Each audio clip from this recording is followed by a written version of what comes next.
Start किया था motion in straight line. अपन ने स्टार्ट किया था 11th का एक चैप्टर है मोशन इन स्ट्रेट लाइन।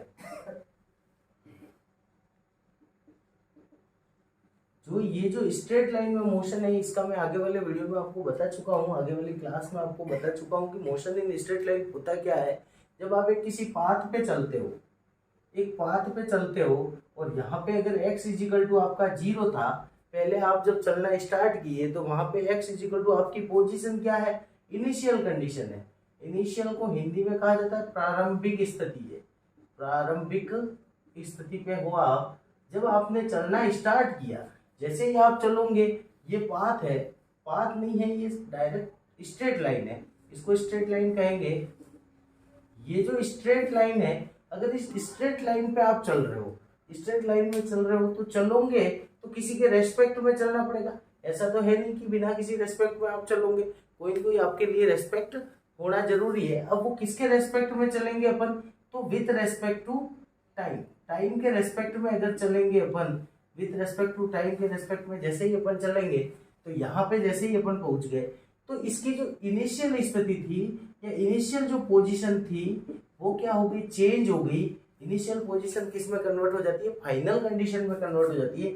यहाँ पे आने पे क्या हो गया, फाइनल कंडीशन पे अपन जैसे ही आ गए। तो यहाँ तक अपन ने पढ़ा था, ये तो हो गया डिस्प्लेसमेंट, x 0 है और यहाँ पे t टाइम है वो भी क्या है आपका 0। जहां से स्टार्ट करेंगे वहां पे आपको टी टाइम 0 ही लेना पड़ेगा। ऐसा नहीं है कि अपन यूं सोचे कि 12 बज गए हैं, 2 बज गए। अपन ने जैसे ही चलना स्टार्ट करेंगे आपका जो टाइमिंग जो नोट होगा वो 0 से टाइमिंग नोट होगा। जैसे ही आप स्टॉप वॉच में यूज करते हो, जहां से आप जैसे रनिंग करते हो, रनिंग करते टाइम भी चलते हो, तो चलना मतलब कोई भी बॉडी का मूवमेंट होना, अगर कोई भी ऑब्जेक्ट अगर मूव हो रहा है टी इजिकल टू 0 टाइम पे, और यहाँ पे आते आते टी इजिकल टू कुछ ना कुछ टाइम हो जाएगा, T is equal to T naught लगा देता हूँ, टी नोट लगाता हूँ, इस टाइम पे इसकी स्थिति क्या हो जाएगी, x 0 हो जाएगी। तो ये तो अपन ने पढ़ा था मोशन इन स्ट्रेट लाइन में पढ़ा था। अब अपन आगे देखते हैं कि मोशन इन स्ट्रेट लाइन में दो प्रकार की जो क्वांटिटी आई थी आपके पास में। तो जब अपन ने पढ़ा था मोशन इन स्ट्रेट लाइन में कि जो इनिशियल पोजीशन से एक स्ट्रेट लाइन में एक सीधी रेखा में अगर कोई गति होती है तो वो क्या हो जाती है, इनिशियल पोजीशन से फाइनल पोजीशन पे आ जाती है। फिर इसके बाद में अपन ने वेक्टर क्वांटिटी के बारे में भी जाना था कि क्वांटिटी होती है जो स्केलर क्वांटिटी होती है, एक वेक्टर क्वांटिटी होती है। स्केलर जो क्या करती है, मैग्नीट्यूड को ही बताती है, और वेक्टर जो मैग्नीट्यूड के साथ में आपको डायरेक्शन भी देती है। अब जो ये डिस्प्लेसमेंट होगा आपका, जो विस्थापन जिसको हिंदी में कहा जाता है विस्थापन, ये जो डिस्प्लेसमेंट जो चीज होगी आपकी डिस्प्लेसमेंट, ये क्या होगा, ये विस्थापन है। विस्थापन क्या दिखाएगा आपको, एक तो दिखाएगा इसका मैग्नीट्यूड, मैग्नीट्यूड भी होगा इसके पास में, और इसके पास क्या होगी, डायरेक्शन भी होगी। ये दोनों चीजें होगी, ठीक है। अब ये मैग्नीट्यूड और डायरेक्शन दोनों होगी तो ये किस क्वांटिटी में आ जाएगा, वेक्टर क्वांटिटी में आ जाएगा। फिर अपन ने एक लॉ पढ़ा था वेक्टर क्वांटिटी को एडिशन करने के लिए, जो पढ़ा था ट्रिंगल लॉ, उसका कुछ टॉपिक बाकी रह गया जो इस वीडियो में मैं आपसे शेयर करना चाहता हूँ। कि क्या बाकी रह गया था कि अपन ने जब परिणामी सदिश उसका निकाला था, इसका वेक्टर एडिशन में, वेक्टर एडिशन हेडिंग थी आपकी वेक्टर एडिशन, और वेक्टर एडिशन में अपन ने क्या किया था, लॉ अपन ने यूज किया था, जो कौन सा यूज किया था, ट्रिंगल लॉ यूज किया था, ट्रिंगल लॉ यूज किया था। अब ये जो ट्रिंगल लॉ जो अपन ने यूज किया है, इस ट्रिंगल लॉ में मैंने आपको बताया था कि एडिशन जब किया था तो अपने लास्ट एक फॉर्मूला फाइंड आउट हुआ था जो रिजल्टेंट का था, P square plus Q square plus 2pq cos theta. ये अपने पास में फाइंड आउट हुआ था। और अपने पास में एक अपन ने ग्राफ टाइप बनाया था, चित्र बनाया था इसका। ये चित्र क्या था, तो जैसे कि देखो यहाँ से एक क्या है, P है, और ये इसका क्या हो जाएगा, सॉरी इधर से नहीं होगा,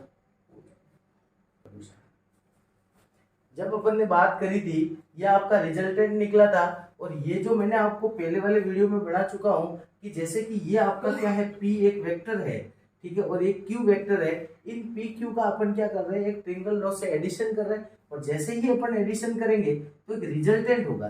परिणाम तो किसी न किसी चीज का आता ही है, आप भी एग्जाम दोगे तो उसका परिणाम तो आपको मिलेगा ही, एक रिजल्ट तो आपको मिलेगा। उसी टाइप से अगर दो चीजों को मैं ऐड कर रहा हूँ तो उसका भी कुछ ना कुछ क्या मिलेगा, रिजल्ट मिलेगा मेरे को। अब वो रिजल्ट क्या मिलेगा, तो वो भी एक क्या होगा, वेक्टर फॉर्मेशन होगा।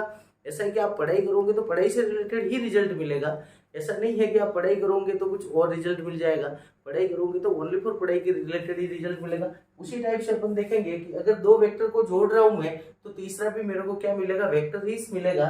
ये जैसे आर वेक्टर मेरे को यहाँ मिल गया, ये जो आर वेक्टर अपन को मिला है, अब इस आर वेक्टर का जब मैंने अगर रिजल्टेंट निकाला तो रिजल्टेंट तो डायरेक्टली ये आ गया।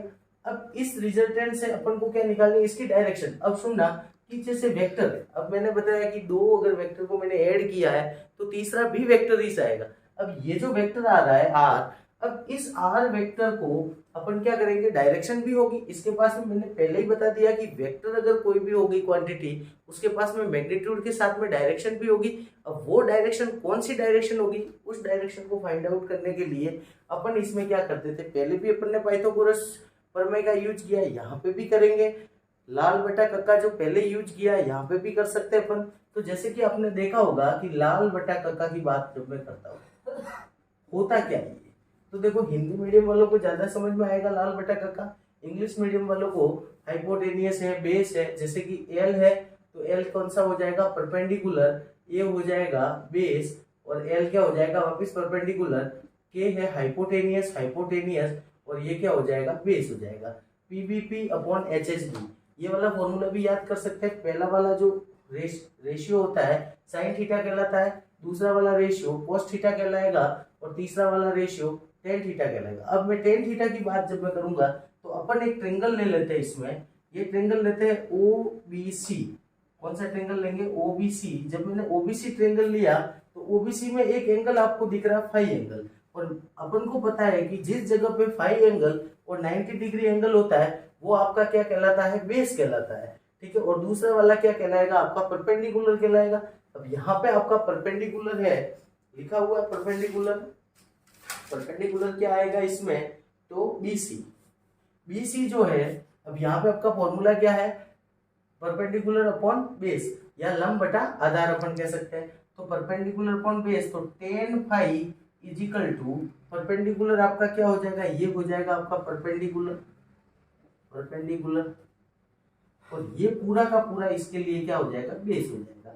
अब कुछ नहीं करना आपको, परपेंडिकुलर अपॉन बेस करना है। तो परपेंडिकुलर क्या है, बीसी अपॉन ओसी है पूरा का पूरा। अब मैंने आपको बताया था कि tan phi is equal to BC की वैल्यू, अपन ने पहले वाले जो आपने जो वीडियो देखोगे उसमें मैंने बीसी की वैल्यू बता रखी है और एसी की वैल्यू भी बता रखी है। अब बीसी की वैल्यू कितनी आएगी, तो बीसी इज इक्वल टू मैंने लिखवाया हुआ है, BC is equal to Q sine theta और एसी इज इक्वल टू लिखवाया हुआ है क्यू कॉस थीटा। ये दोनों जो वैल्यू है, अब यहाँ पे देखो ओसी, ओसी अपन को डायरेक्टली तो पता नहीं होगा, तो इसको अपन क्या कहेंगे कि ओ ए प्लस ए सी कर देंगे। और बीसी का आपके पास में वैल्यू है यहाँ पे पड़ी हुई, तो Q sine theta upon O A plus क्या आ जाएगा, ए सी आ जाएगा। अब देखो Q sine theta upon O A plus A C, O A तो अपन को पी पता है, तो P plus Q cos theta, P plus Q cos theta. अगर मेरे को फाई निकालना है, फाई निकालना है तो Q sine theta upon P plus Q cos theta. यहाँ से यहाँ पे अपन क्या लगा देंगे, टेन इनवर्स लगा देंगे। यहाँ से आपकी इसकी डायरेक्शन फाइंड आउट हो जाएगी, क्योंकि देखो अपन को अगर एंगल मिल गया इसका मतलब वो उस एक्सिस से कितने डिग्री पे अपना झुका हुआ है या कितने डिग्री तक वो जा रहा है, वो आपको अगर फाई मिल जाएगा इसका मतलब आपको परिणामी सदिश की क्या मिल जाएगी, या रिजल्टेंट वेक्टर की आपको क्या मिल जाएगी, डायरेक्शन मिल जाएगी।